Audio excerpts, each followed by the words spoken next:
এই যে ছোটরা, তোমাদের জন্য আজকের গল্প সুকুমার রায়ের লেখা বুদ্ধিমান শিষ্য। এক মুনি, তার অনেক শিষ্য। মুনি ঠাকুর তার পিতৃশ্রাদ্ধে এক মস্ত যজ্ঞের আয়োজন করলেন।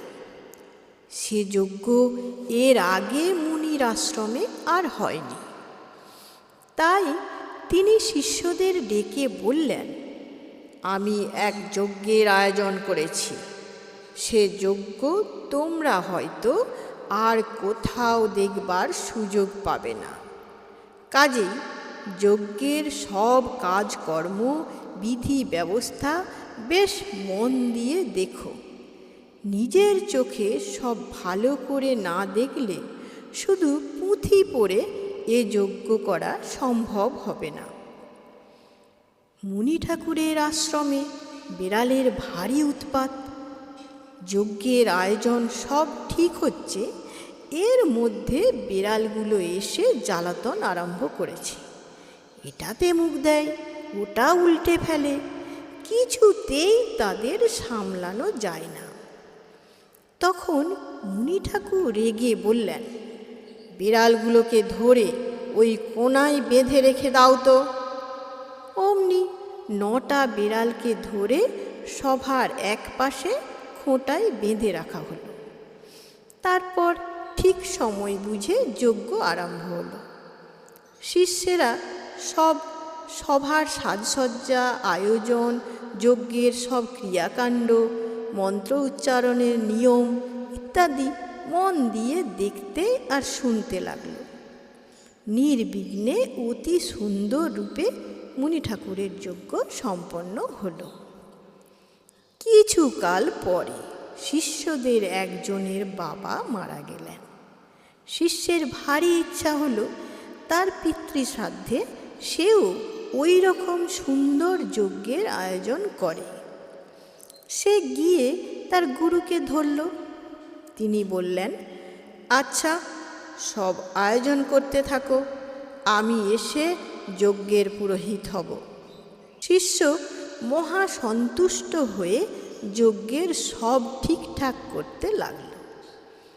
ক্রমে যজ্ঞের দিন উপস্থিত। মুনি ঠাকুর সশিষ্য শ্রাদ্ধের সভায় উপস্থিত। ঠিক নিয়ম মতো যজ্ঞের সমস্ত ব্যবস্থা প্রস্তুত হয়েছে, কিন্তু শিষ্যটি তখনও সভাস্থলে এসে বসছে না, কেবল ব্যস্তভাবে ঘোরাঘুরি করছে।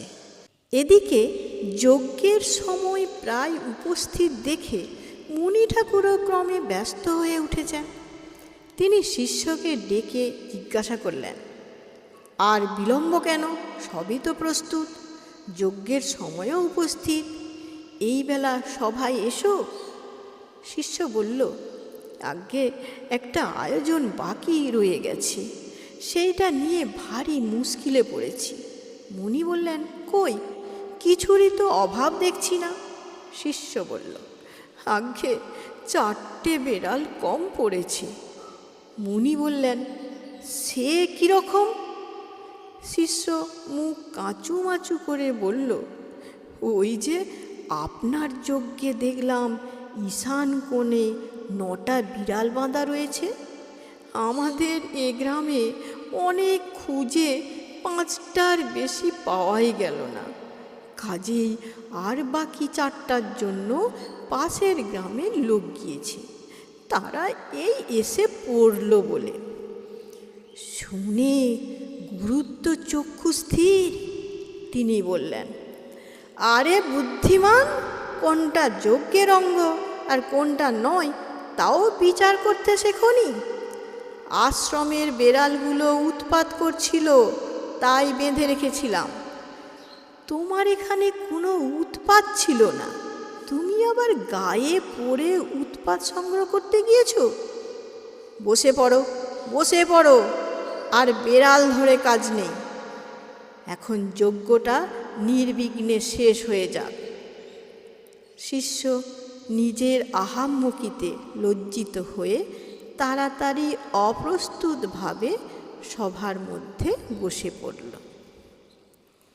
কি ছোটরা, কেমন বুদ্ধিমান শিষ্য তোমরা দেখলে তো?